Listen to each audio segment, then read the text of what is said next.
Hello everyone, today I'll show you how to change the enemy targeting mode in Megabonk.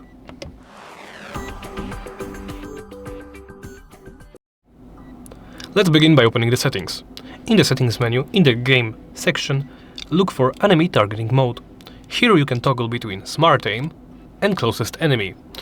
As the name suggests, closest enemy targets the closest enemy, smart aim does a lot of heavy lifting for you.